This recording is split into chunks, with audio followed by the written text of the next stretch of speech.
Hello friends, আমার channel creation of মঞ্জুতে তোমাদেরকে অনেক অনেক স্বাগত। তো দেখো, আজ যে রেসিপিটা নিয়ে এসেছি সেটা একটা বড়া। এটা হচ্ছে পুঁইয়ের পাতা, পুঁই শাকের যে পাতা হয় সেই পাতার বড়া। তো দেখো, এখানে আমি বেশ কিছুটা পুঁই পাতা নিয়ে নিয়েছি, আর এটা ভালো করে আমি জল দিয়ে মানে খুব ভালো করে ধুয়ে নিয়েছি, যাতে কোনো ধুলোবালি শাকের মধ্যে না থাকে। তো খুব ভালো করে ধুয়ে নেওয়ার পর আমি এখন এই শাকটাকে কাটবো। তো দেখো, পাতাগুলোকে একটু সাইজভাবে নিয়ে নিচ্ছি যাতে আমার কাটতে সুবিধে হয়। তো দেখো, কিছুটা শাক নিয়েছি। এখন এটাকে একটু আমি ছোটো ছোটো করেই কাটবো, কারণ যেহেতু বড়া বানাবো। তো আমি একটু চেষ্টা করছি খুব সরু সরু করে কাটার। তো দেখো, আমি পাতাটাকে খুব ছোটো ছোটো করে কেটে নিয়েছি। তো চলো, এখন এটা তো কেটে নিয়েছি, পুরোটাই কেটে নিই। তো দেখো, আমার পুরো শাকটাই আমি কেটে নিয়েছি। তো এখন চলো বাকিটা আমি কাজটা এগিয়ে নিই। তো দেখো, এখানে আমি মুসুর ডাল ভিজিয়ে রেখেছিলাম 1 থেকে 1.5 ঘন্টা মতো। তারপর সেটাকে আমি বেটেছি, খুব ভালো করে বেটে নিয়েছি। আর এখানে দেখো 1.5 চামচ মতো আমি চালের গুঁড়ো নিয়েছি, এবং এখন এই মুসুর ডাল আর চালের গুঁড়োটা খুব ভালো করে ফেটিয়ে নেব। যত ভালো করে ফেটাবো আমার বড়াটা ততটাই মুচমুচে হবে, আর এই চালের গুঁড়োটা দেওয়ার জন্যই বড়াটা আরও বেশি মুচমুচে হবে। তো দেখো, আমি খুব ভালো করে ফেটিয়ে নিচ্ছি, এটা কিন্তু খুব ইম্পর্ট্যান্ট, ভালো করে ফেটানোটা।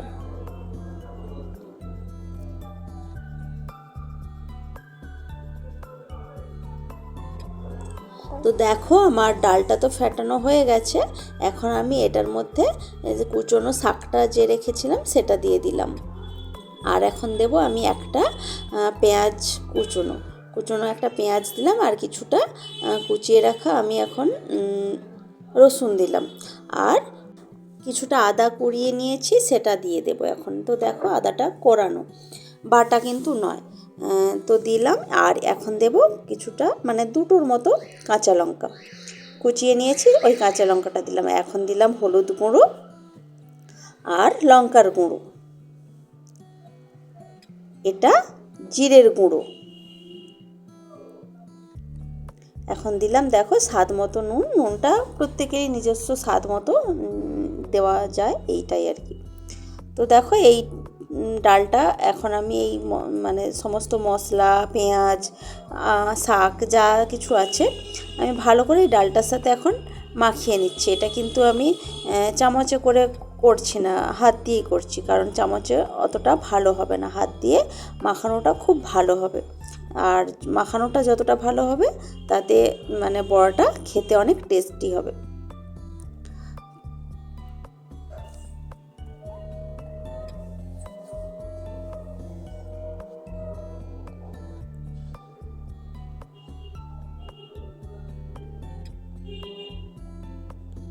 তো দেখো, আমার মানে ডালের সাথে শাকটা বেশ ভালো করে মাখিয়ে নিয়েছি। এখন আমি এটাকে 10 থেকে 15 মিনিট মতো এরমভাবে ঢাকা দিয়ে রেখে দেব। তো দেখো, 10 থেকে 15 মিনিট পর আমি ঢাকনা খুলে আবার ডালটা জাস্ট একটু মাখিয়ে নিচ্ছি। এরপর আমি দেখো কিছুটা হাতে নিয়ে নিচ্ছি বড়ার শেপে, ছোটো ছোটো করে ভাজলে বেশি বড় ভালো লাগবে না, বেশি বড় করে ভাজলে। তো ছোটো ছোটো করে নিয়ে নিচ্ছি। এখন আমি এটা তেলের মধ্যে দেব। আর দেখো, তেলটা কিন্তু আমি খুব বেশি গরম করিনি, খুব হাই হিটে যে রেখে ধোঁয়া ওঠা গরম সেটা করিনি, মিডিয়াম আছে, মিডিয়ামভাবে গরম করেছি। আর প্রথমেই যদি খুব গরম তেলে দেওয়া হয় তখন বড়াটা খুব তাড়াতাড়ি বাইরে থেকে লাল হয়ে যাবে বা পুড়ে যাবে, ভেতরটা তখন অতটা রান্নাটা হবে না, কাঁচা রয়ে যাবে এই আর কি। তো দেখো, এক এক করে আমি সব বড়াগুলো দিয়ে দিলাম। এখন আমি এটাকে উল্টে পাল্টে কিছুক্ষণ ধরে লাল লাল করে ভাজা করে নেব।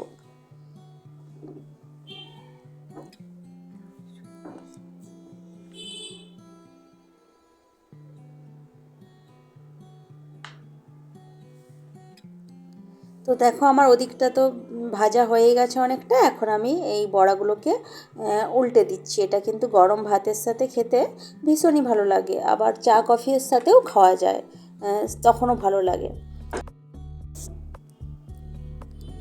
তো বড়াগুলো তো আমার বেশ লাল লাল করে ভাজা হয়েই গেছে। আর বেশি ভাজার প্রয়োজন হবে না, তখন বড়াগুলো পুড়ে যেতে পারে। তো আমি বড়াগুলোকে এখন তুলে নিচ্ছি। আর আমার চ্যানেলে যারা নতুন তাদের কাছে অনুরোধ করছি, প্লিজ আমার চ্যানেলটি যাওয়ার আগে সাবস্ক্রাইব করে দিয়ে যেও, আর লাইক কমেন্ট শেয়ার করো প্লিজ, আমার ভালো লাগবে, আমার পাশে থেকো সবাই। তো দেখো আমার বড়াগুলো কিন্তু একদম রেডি খাওয়ার জন্য, গরম ভাতে হোক বা চা কফির সাথে। ঠিক আছে, টাটা বাই বাই, আজকের মতো এটুকু।